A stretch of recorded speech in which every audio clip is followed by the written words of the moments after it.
जय जय श्री राधे। भक्ति भक्ति भगवंत गुरु चतुर्नाम गुपुए, इनके पद बंधन किए नाशे विघ्नियने। नमो नमो जय श्री वृंदावनि रचि वरिशति गनि घोरी। नमो नमो जय कुंज महल निति, नमो नमो जामे चुकहोरी। नमो नमो जय कुंज विहारिन, नमो नमो प्रीतम चित चोरी। नमो नमो जय श्री हरिदासी, नमो नमो इन्हीं की जोरी। आज के सत्संग में श्री कल्याण जी का चरित्र वर्णन करते हैं। हरि भक्ति भलाई गुण गंभीर बाटे परी कल्याण के। नवल किशोर धन वृत्ति अनन्य मार्गे की धारा। मधुर वचन मणिहरन सुखद जानति संसारा। परोपकार विचार सदा करुणा की राशि। मन वच सर्वच रूप भक्ति पदु रेणु पासी। धर्मदास सुतु शील सुतु मनि मान्यो कृष्ण सुजान के। हर भक्त भलाई गुण गंभीर बाटे परी कल्याण के। अगाध गुणों से युक्त भगवान की भक्ति और भलाई श्री कल्याण दास जी के हिस्से में आई। जो जिसके हिस्से की वस्तु है वह उसे अवश्य मिलती है। हिस्से में पड़ी का तात्पर्य है इनमें भक्ति सर्वदा अविचल रही।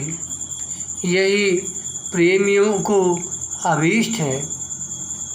नदी की धारा की तरह आपकी चित्तवृत्ति निरंतर नवल किशोर श्री कृष्णचंद्र की ओर प्रवाहित रहा करती थी। आपकी अनन्य भाव से भजन करने की दृढ़ प्रतिज्ञा थी। आपके मधुर वचन मनोहर और सुप्रद थे, इस बात को सभी लोग जानते थे। सदा दूसरों के साथ उपकार करने का विचार इनके मन में रहता था। आप कृपा करुणा के निधान थे। मन वाणी और अपने समस्त धन से भक्तों के चरणों की रज की उपासना करते थे। सुंदर शीलवान श्री कल्याण दास जी श्री धर्मदास जी के पुत्र थे और भक्तों के मन की बातों को जानने वाले श्री कृष्णचंद्र को परम प्रिय थे। वर्णन आता है कि एक बार किसी ब्राह्मण ने खेती के लिए एक यवन से कर्ज लिया। संयोगवश खेती में अन्न पैदा नहीं हुआ, इसलिए वह ब्राह्मण यवन के रुपये न चुका सका। यवन ने जोर देकर तगादा किया और ब्राह्मण को परेशान करने लगा। श्री कल्याण दास जी को मालूम पड़ा तो इन्होंने उस यवन का ऋण चुकाया और ब्राह्मण को संकट से छुड़ाया। एक भक्त के पुत्र का विवाह था। उसने आकर श्री कल्याण दास जी से विनती की, मुझे 200 रुपये उधार दे दीजिए, ब्याह के बाद शीघ्र ही आपको दे दूंगा। यदि न दूं तो आप पुत्र और पुत्रवधू दोनों के ले लीजिए, वे आपके ठाकुर जी की सेवा करेंगे। आपने 200 रुपये दे दिए। उसके पुत्र का विवाह हो गया। यथा समय जब आपने उससे रुपये मांगे तब उसने कहा, मेरे पास तो एक पैसा भी नहीं है। यदि आप चाहो तो मुझे बेचकर अपने रुपये वसूल कर लो। यह सुनकर श्री कल्याण दास जी ने उसकी परिक्रमा की और प्रणाम करके कहा, बहुत अच्छा प्रभु, रुपये आपके ऊपर नौछावर हैं। ऐसा गंभीर और उपकारी भाव देखकर प्रभु श्री कृष्ण इन पर संतुष्ट हो गए। एक बार किसी संत ने शरद पूर्णिमा का महोत्सव किया। अपने मंडल के सभी संतों को निमंत्रण दिया, परंतु कल्याण दास जी को निमंत्रण देना भूल गया। रात को स्वप्न में श्री ठाकुर जी ने उससे कहा, तुमने कल्याण दास जी को निमंत्रण क्यों नहीं दिया? वह मेरा प्यारा भक्त है, उसके बिना आए उत्सव पूर्ण नहीं होगा। स्वप्न में आदेश पाकर उसने बड़े आदर से इन्हें निमंत्रण दिया और विशेष सत्कार किया। सर्वेश्वर भक्तमाल में लिखा है कि स्वयंभू रामदेवाचार्य जी के प्रमुख शिष्य श्री कन्हर देव जी हुए। उनके शिष्यों में श्री धर्मदास जी प्रसिद्ध संत हुए। श्री कल्याणदास जी इन्हीं के कृपा पात्र शिष्य थे। अब श्री बीठलदास जी का चरित्र वर्णन करते हैं। नाभाजी कहते हैं, बीठलदास हरिभक्त के दहु हाथ लाड़ू लिए, आदि अंत निर्वाह भक्त पद रज वृतधारी, रहो जगत सो एण तुच्छ जाने संसारी, प्रभुता पद की पद्धति प्रकट कुलदीप प्रकाशी, मैं सभा में मान जगत जाने रे दासी, पद पड़त वही पर लोकगत गुरु गोविंद जुग फल दिए, बीठलदास हरिभक्त के दोहू हाथ लाड़ू लिए। श्री बीठलदास जी ने भगवत भक्ति के दोनों फलों को प्राप्त किया। आपने आदि से अंत तक अर्थात जीवन भर भक्तों की चरण रज को प्रतिज्ञा पूर्वक सिर पर धारण किया, अर्थात सब प्रकार से संतों की सप्रेम सेवा की।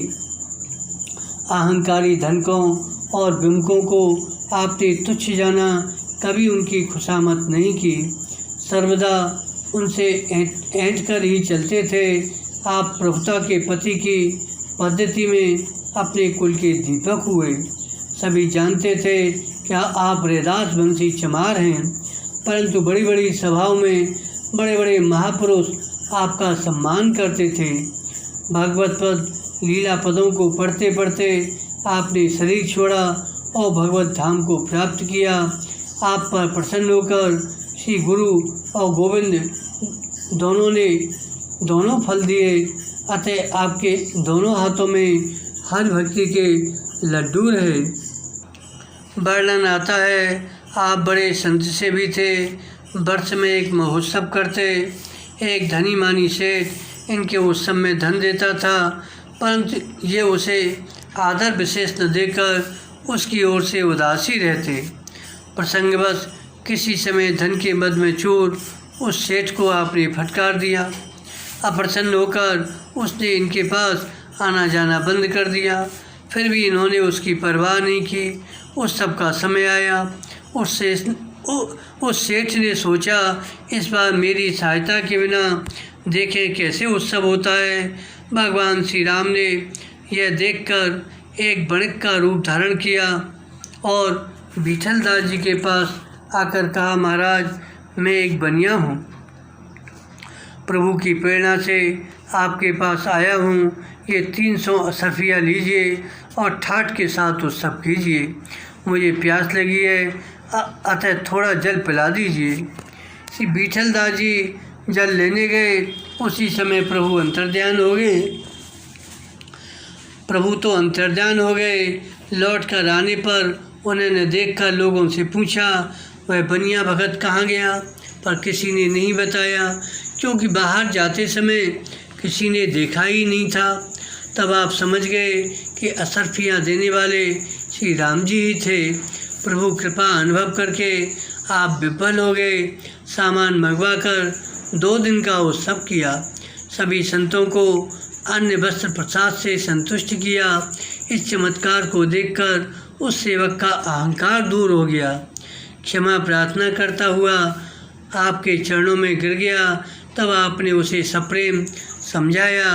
तुच्छ संसारी का भरोसा न करके श्री राम जी का ही भरोसा करो। अब आगे भगवान के प्रेमी संत सेवानिष्ठ संतों का वर्णन करते हैं।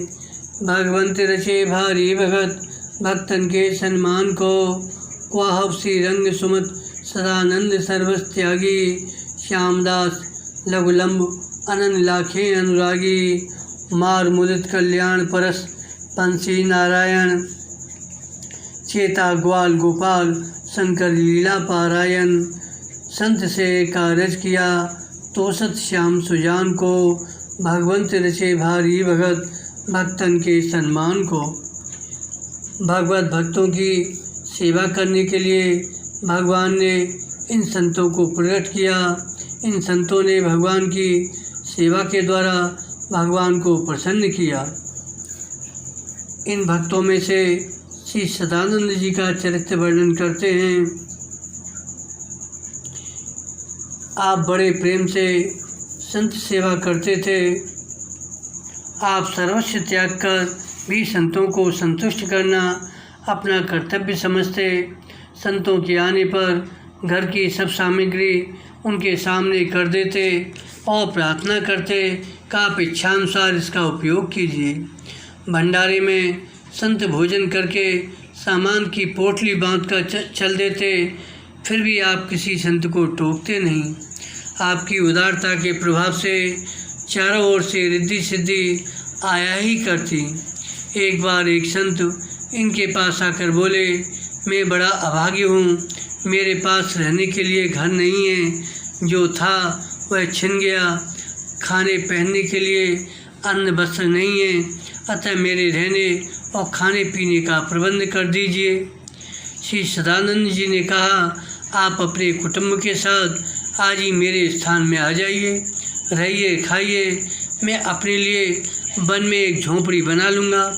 ऐसा कहकर अपना सर्वस्व उसे सौंपकर स्वयं वन में जाकर वन में एक झोंपड़ी में रहने लगे।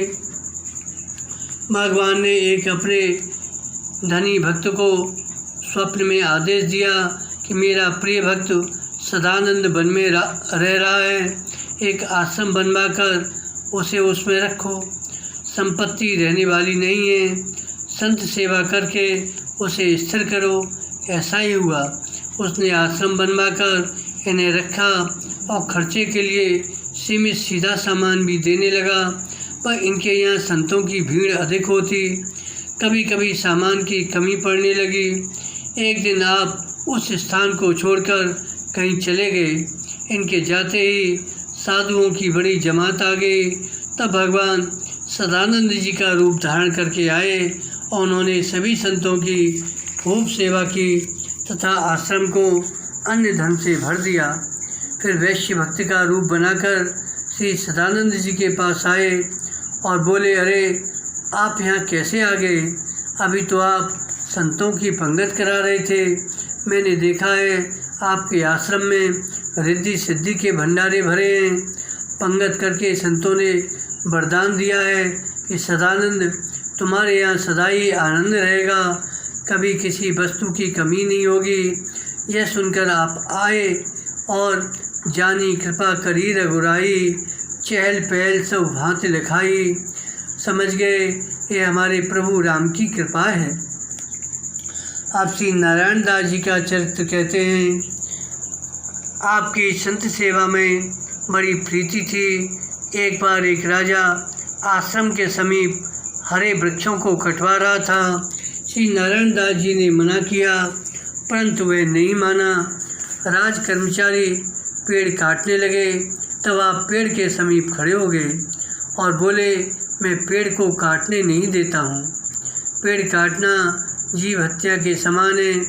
राज कर्मचारियों को क्रोध आ गया। एक ने श्री नारायण दास जी पर जैसे ही प्रहार किया, वैसे ही स्वयं चिल्लाकर धरती पर गिर पड़ा और छटपटाने लगा। इस समाचार को सुनकर राजा भी वहीं आ गया। प्रहार करने वाले को चोट लगी। संत जीव की रक्षा कर रहे थे, अतः उन्हें चोट नहीं लगी। इस चमत्कार से प्रभावित होकर राजा ने श्री नारायण दास जी का विशेष सत्कार किया, उनके उपदेशों को स्वीकार किया। केवल प्राणियों के प्रति नहीं, वृक्षों के प्रति भी इनके मन में करुणा थी। अब श्री संत से भी श्री शंकर जी का चरित्र वर्णन करते हैं। संत से भी श्री शंकर जी एक बार अपने गांव से बाहर दूसरे गांव में गए हुए थे। वहां पर आपने किसी सेठ के द्वार पर कई साधुओं को देखा। निकट जाकर दंडवत प्रणाम करने के बाद पूछने पर मालूम हुआ संतजन गेहूं का आटा और कुछ घी भगवान के भोग के लिए चाह रहे हैं और वह सेठ बेजर के आटे की पर्ची दे रहा है। श्री शंकर जी ने उससे कहा, तेरी गांठ से क्या जा रहा है? पर्ची तुम्हें बनानी है, सामान पंचायती मिलना है, गेहूं का ही आटा और थोड़ा घी दे दो, संत सेवा हो जाएगी, इसमें तुम्हारी क्या हानि होगी। यह सुनकर सेठ ने क्रुद्ध होकर कहा, यदि आप ऐसे बड़े संत सेवी हैं तो इन्हें ले जाइए और मनमाना भोजन कराइए। इस पर आपने संतों से विनती करके कहा, भगवान आप मेरे यहाँ चलिए, अश्रद्धालुओं का अन्न लेना उचित नहीं है। आपके पास आवश्यक सीधा सामान नहीं था, इसलिए घर का कुछ सामान बेचकर आपने गेहूं का आटा, घी आदि लाकर संतों को दिया। संतों ने भोग लगाया पाया। आपकी सेवा निष्ठा पर प्रसन्न होकर भगवान एक वेश्या का रूप धारण करके आए और एक पात्र में भरकर मोहर देते हुए बोले, हमें प्रभु की आज्ञा हुई है, अतः हम ये धन संत सेवा के निमित्त देते हैं, आप स्वीकार करें। ऐसा कहकर वे तुरंत अंतर्ध्यान हो गए। तब आपने जाना ये तो स्वयं प्रभु ही थे, कृपा करके आए और संत सेवा का उपदेश दे गए। अब श्री लाखा जी का चरित्र वर्णन करते हैं। वर्णन आता है, ये गुनीर गांव हसुआ फतेहपुर के निवासी अर्धयु ब्राह्मण थे। इनका पिता का नाम श्री परमानंद था। यद्यपि आज यहाँ के निवासियों को भी इनके गृहस्थ या नैष्ठिक व्रत आश्रम संबंधी पूरी जानकारी नहीं है, पर इनकी रचनाओं से कुछ कुछ पता चलता है कि लक्ष्यपाकी, लाखापाकी, लक्ष्यदास और लाखा आदि कई नामों से इनके पदों में लिखा है। इनके द्वारा रचित भागवत पुराण सारांश है, उससे तथा चंद्रदासकृत भक्ति विहार से इनका परिचय मिलता है। गुनीर गांव गंगा जी के तट पर बसा हुआ है। वहीं झोंपड़ी बनाकर लक्ष्यदास जी रहते थे। इनका गंगा स्नान करने का नित्य नियम था। दैवयोग से एक बार गंगा जी कुटी से दूर हट गईं। उस समय ये पूर्ण वृद्ध हो चुके थे, फिर भी नित्य स्नान करने जाते। ग्रीष्म ऋतु में तप्त रेती और उस पर नंगे पैर धीरे धीरे चलना उनकी कठिन तपस्या थी। आने जाने में असमर्थ होकर एक दिन उन्होंने प्रार्थना की, माता गंगे अब आप अपने पूर्व स्थान पर पधारें, यदि नहीं चलेंगी तो मैं भी कुटिया पर नहीं जाऊंगा। गंगा की धारा से आवाज़ आई, तुम चलो मैं आ रही हूँ। यह सुनकर प्रसन्नचित्त आप कुटी पर आए। पीछे से गंगा जी की धारा भी कुटी के निकट आ गई।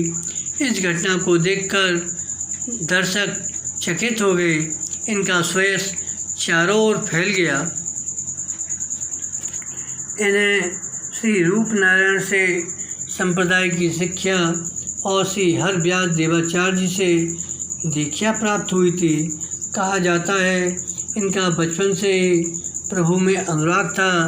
तपश्चर्या के कारण सिद्धों में गिने जाने लगे थे, फिर भी इन्हें गुरुदेव की खोज थी।